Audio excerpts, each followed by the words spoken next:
ازيكم حبايبي؟ عاملين ايه؟ يا رب تكونوا بخير. تعالوا كده نسمي الله ونصلي على الرسول. اللهم صل وسلم وبارك على سيدنا محمد وعلى اله وصحبه اجمعين. تعالوا بقى بصوا الجمال والحلاوه. شايفين اللون؟ انا مش قادره بقى اوصف لكم الطعم. تعالوا النهارده هنعمل البيتزا بكل تفاصيلها وكل تكاتها، ومن قلب محلات البيتزا. يعني المقادير اللي هقولها لكم مقادير مظبوطه 100% من جوه محلات البيتزا. تعالوا كده نشوف المقادير، يلا بينا. انا هقول لكم دلوقتي مقادير الكيلو اللي انا عاملاه ده، اكتر من الكيلو، بس انا هقول لكم مقادير الكيلو ايه. كيلو الدقيق ليه 10 جرام سكر، 10 جرام ملح، 10 جرام خميرة، وليهم 30 جرام زيت و15 جرام زبدة، وليهم نص كيلو من السوائل اللي هي ايه بقى؟ يا نص كيلو لبن، يا اما تحطي 100 جرام لبن بودرة وتكملي ال 500 جرام السوائل هتحطيهم ميه، يا اما تحطي ربع كيلو لبن وربع كيلو ميه، زي ما انت عايزه. بس هو يفضل باللبن، الحليب بيبقى طعمه احلى. فالكيلو ليه نص كيلو من الايه، من اللبن. دي كده مقادير الكيلو، ما فيهاش اي تفاصيل كتير، ما فيهاش اي تعقيدات كتير. وزي ما انا بقول لكم، انا واخده المقادير ديت من جوه محلات البيتزا. تعالوا بقى هنبتدي هنا في احط المكونات بتاعتي على الدقيق وابتدي اعجن فيها. طبعا انا الكميه اللي انا عاملاها هنا ديت اكتر من الكيلو، فالحاجات اللي في ايدي اكتر من اللي انا قلتها. هنا هحط الاول الملح والسكر على الدقيق واديهم تقليبه كده سريعه في قلب بعض. واحب اقول لكم حاجه، اما تيجي تعملي حاجه بالخميره، لو الخميره انتي مش مجرباها ومش ضمناها، اختبريها الاول. هتحطي الخميره مع شويه سكر مع في قلب شويه ميه دافيين او شويه لبن دافيين، وتسيبيهم شويه. اول ما تلاقيها عملت الفقاقيع واتفاعلت مع بعض يبقى الخميره تمام. ما عملتش كده ما تحطهاش وتجيبي خميره غيرها. انما انا هنا حطيت على طول على الدقيق. ليه؟ لان انا جايبه الباكو ده كله على بعضه ومستخدماه اكتر من مره فعارفاه. بعد ما حطيت كده السكر بقى والخميره والملح، نزلت بالزبده والزيت مع بعض. هم انا كنت حطاهم على بعض، وهبتدي احط شويه ميه واكمل لبن، وبعدين ارجع ايه اكمل ميه. يعني انا الكميه اللي انا حطاها دي حاطه لها طبعا ميه ولبن. حاطه نص كيلو من اللبن وحطيت نص كيلو من الميه، او نص لتر بمعنى اصح. وابتدي ايه اعجن بقى ايه فيها واحده واحده. ولما تيجي دايما تعجني حاجه ما تحطيش السوائل مره واحده. ممكن الدقيق ما يشربش معاكي كميه السوائل اللي انا قلت لك عليها او اي حد قال لك عليها، فالعجينه تبوظ منك وهتبقى عايزه دقيق تاني. في دقيق ممكن ياخد كميه سوائل اكتر من اللي موجوده في الوصفه. فانواع الدقيق بتختلف من نوع لنوع. فانت خلي بالك لما تيجي دايما تعملي حاجه زي كده، تحطي السوائل واحده واحده، ما تدلقوهاش مره واحده. ممكن تاخد اكتر ممكن تاخد اقل على حسب. زي ما انتم شايفين كده ايه، بحط السوائل بقى واحده واحده وابتدي ايه اعجن فيها.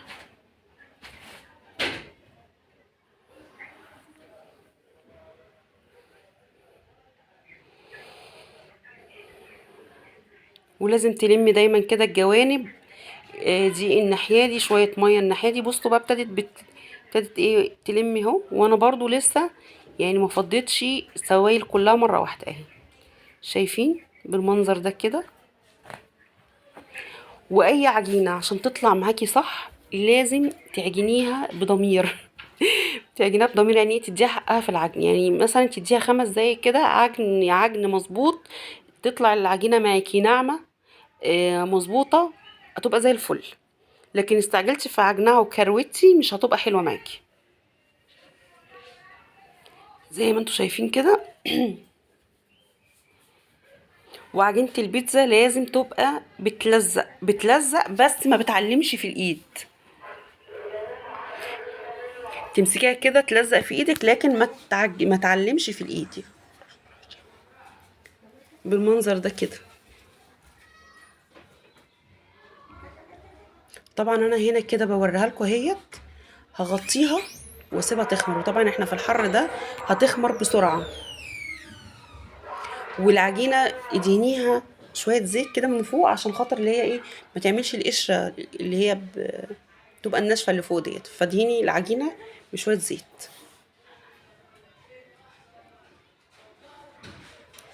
اهيت العجينه. وطبعا واضح شايفين انتوا العجينه هنا ناعمه ازاي. هغطيها بقى واسيبها ايه تخمر، واشوف اجهز انا الحشوه على ما العجينه تخمر.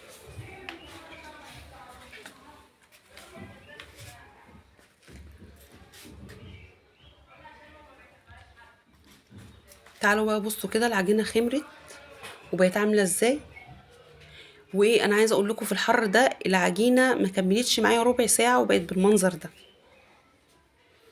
طبعا العجينه قبل ما تشتغلي فيها لازم ايه تفرغيها من الهواء، وهتبتدي تقطعيها. بتقطعيها حجم على حجم القوالب اللي هتحطي فيها.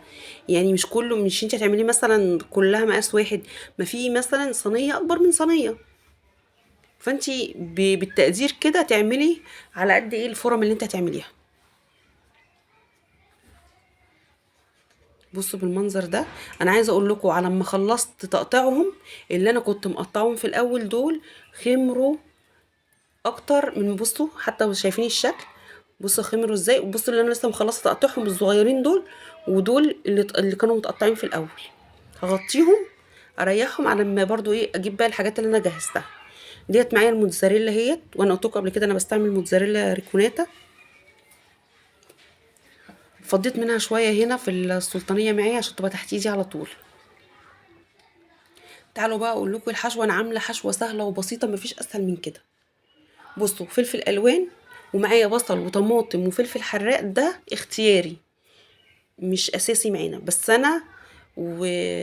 ومحمد وحفني بنحب البصل في البيتزا.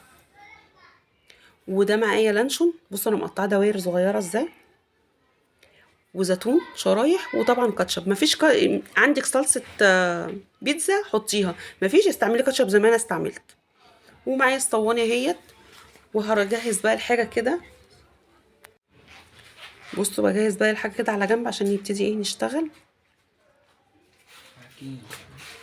وطبعا الصواني انا دهنتها دهن زيت خفيفه. وايه بحب افرد بقى ايه في الصينيه على طول، يعني اسهل من ان انا افرد مثلا على الطبليه وانقل او على الترابيزه وانقل. لا، بفرد في قلب الصينيه على طول.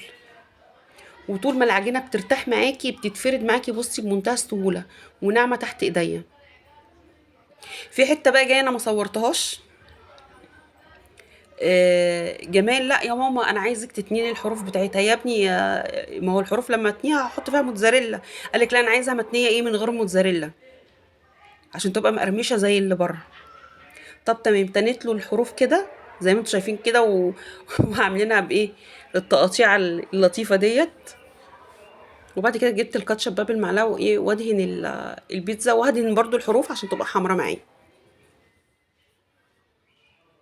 لكن الحشوه مش هتبقى على الطروف، هتبقى جواها. دهنا البيتزا كده بالكاتشب.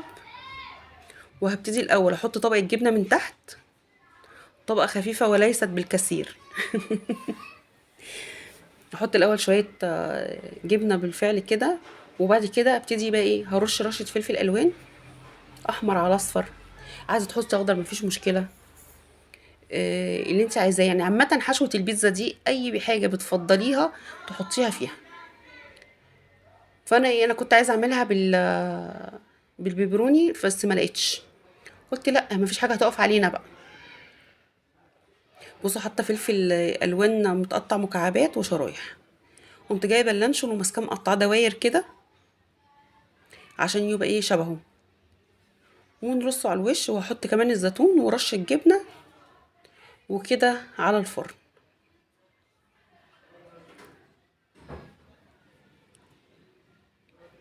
واللي شافني لحد هنا ما ينساش اللايك والشير والكومنت الجميل منكم.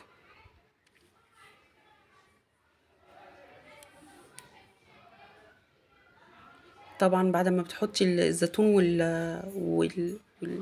واللانشون او اي حشوه عامه هتحطيها، بترجعي تحطي ايه طبقه جبنه تاني ايه على الوش. بصوا، شايفين اللي في الاول ديت انا عاملاها من غير كاتشب. البيتزايه دي كنت عاملاها لماما لان هي ما بتحبش اي حاجه جوه البيتزايه غير هو الزيتون والجبنه بس، وما بتحبهاش كمان مدهونه لا كاتشب ولا صلصه ولا اي حاجه. هنا كده كنا خرجنا من الفرن.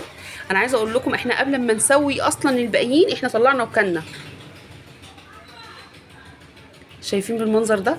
وعلى فكره لايك كبير قوي قوي قوي الجمال عشان هو اللي سوى على فكره. بصوا البيتزا عامله ازاي وطريه قوي من جوه، وحروفها كانت مقرمشه وجميله بجد. طعمها المره دي مختلف عن كل مره بعمله لان انا عملتها